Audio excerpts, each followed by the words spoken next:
அன்பான சகோதரர்களே, இன்று நவம்பர் 29. இந்நாளில் நாம் நினைவுகூரும் புனிதர் ஆரம்ப கால கிறிஸ்தவ சபையின் தியாகியாக விளங்கிய புனித சாட்டர்னைனஸ் அல்லது செர்னின் என அறியப்படும் தூதராயர் ஆவார். 3ஆம் நூற்றாண்டில் பிரான்சின் டூலுஸ் பகுதிகளில் சுவிசேஷத்தை பிரசங்கித்த புனிதர் தன் வாழ்நாளையே கிறிஸ்துவுக்கான சாட்சியாக அர்ப்பணித்தவர். அக்காலத்தில் கிறிஸ்தவர்களுக்கு கடுமையான துன்புறுத்தல்கள் இருந்தாலும் அவர் சத்தியத்திற்காக பின்னடையாமல் தன் பணியை தொடர்ந்து செய்தார்.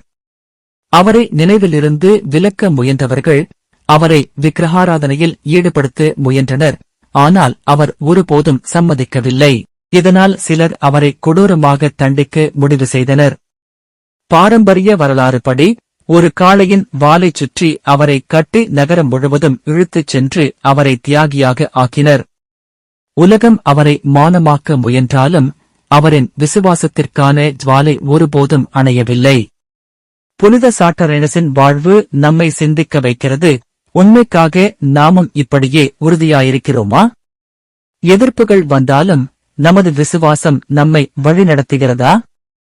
கிறிஸ்துவுக்காக உயிரை அர்ப்பணிப்பதே உயர்ந்த சாட்சி என்பதை அவர் தன் தியாகத்தால் நமக்கு கற்றுத்தந்தார். இந்த புனிதரின் நினைவு நாளில் நாமும் இறைவனை வேண்டிக் கொள்வோம்.